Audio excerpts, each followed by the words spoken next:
Прывітанне, сябры! З вами Яніна, і гэта праект «Дзікае паляванне».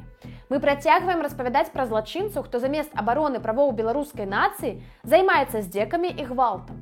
Сёння я хочу распавесці пра адну з самых масавых і абсурдных спраў, якую распачало лайно ў пагонах супраць беларусаў.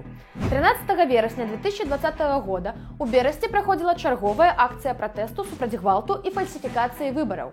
Удзельнікі былі настроены мірна. На скрыжаванні бульвара косманаўтаў і Шаўчэнкі беларусы пачалі спяваць муры і тры чарапахі і пачалі танчыць карагод. Але рэжым не ацаніў і адказ паслаў супраць пратэстоўцаў вадамёт. Людзей разагналі.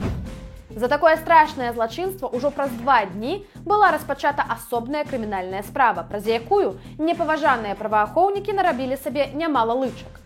Больш за 100 чалавек былі асуджаныя на розныя тэрміны пакарання. Людзей, якія не рабілі нічога злачыннага і не хавалі твараў, кідалі за краты і здзекваліся. Думаю, што непаважаны скот з праваахоўных органаў думаў, што ніхто не даведаецца, хто стаяў за справай і хто яе вёў. Але да нас трапіў спіс удзельнікаў следчай групы і іх памагатых. Падрабязнасці пра кожную пачвару, на жаль, не так шмат. Таму, калі вам ёсць што дадаць, пішыце нам на пошту. Але перад тым, як пачаць, я папрашу вас паставіць пад гэтым відэо падабайку, падпісацца на канал і напісаць некалькі слоў у каментарах для распаўсюджвання гэтага відэа. Таксама, калі вам падабаецца тое, што мы робім, вы можаце дапамагчы нашай камандзе матэрыяльна. Спасылка для данатаў у апісанні. Цяпер пачынаем. Першы ў спісе капітан юстыцыі, следчы па асабліва важных справах Латышевіч Сяргей. Менавіта ён распачаў гэтую ганебную крымінальную справу. Калега Латышевіча, майор юстыцыі Мяркулаў Аляксандр, прымаў удзел у затрыманнях фігурантаў справы. Наступны – падпалкоўнік Мацеюк Зміцер, які спрычыніўся да такой масавасці карагоднай справы. Наступная пачвара ў спісе – падпалкоўнік Яхімчук Юрый, кіраўнік крымінальнага вышуку маскоўскага РАУ з Брэстам. Арганізоўваў збор дадзеных па страшэнных і небяспечных крымінальніках, якія танчылі і спявалі на дарозе. Цікава, ці ганарыцца ён такой пачеснай справай. Спадручны Яхімука старэйшы апераўпаўнаважаны Еўтуховіч Раман. Што цікава, раней працаваў сацыяльным педагогам у школе.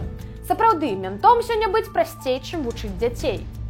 Яшчэ адна пачвара ў спісе, якая затрымлівала людзей за карагод, майор Собаль Сяргей, старшы апераўпаўнаважаны маскоўскага РАУ з Брэста.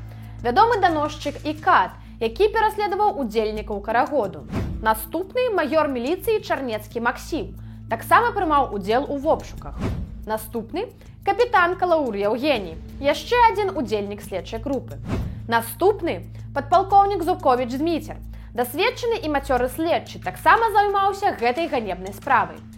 Розная драбяза, якая фігуруе ў дакументах, майор Чымакос Людміла, уражэнка Яраслаўскай вобласці, лейтенант Бабей Глеб і лейтенант Алішевіч Аляксей, майор Бадавец Антон і майор Мельнікава. Карагодная справа – адзін са шматлікіх прыкладаў дурасці лукашэнкаўскага рэжыму, які баіцца ўсяго і гатовы сажаць за што заўгодна. А ягоныя служкі, гатовыя выканаць любы загад, назаўжды пазбаўляюцца годнасці і гонару. Хаця ім гэтыя словы яўна незнаёмыя, у адрозненне ад чалавека, чыю гісторыю я сёння вам распавяду.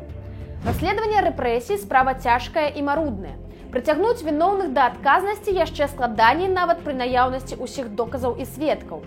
Таму, каб займацца пераследам вайсковых злачынцаў, патрэбная і прафесійнасць, і смеласць, і напорыстасць. У Гішпаніі ёсць суддзя Бальтазар Гарсон, які адпавядае гэтым патрабаванням.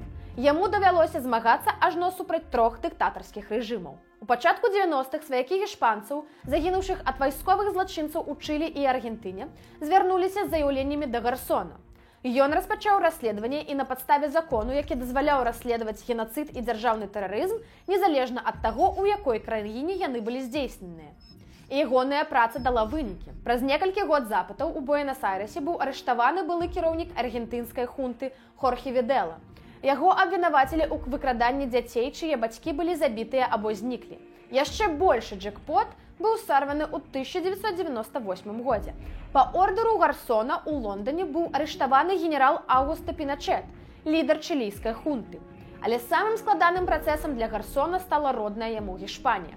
Для разумення, да 70-х гадоў мінулага стагоддзя ў Гішпаніі панаваў фашысцкі рэжым генерала Франка. Больш за 100 000 чалавек загінула падчас тэрору грамадзянскай вайны.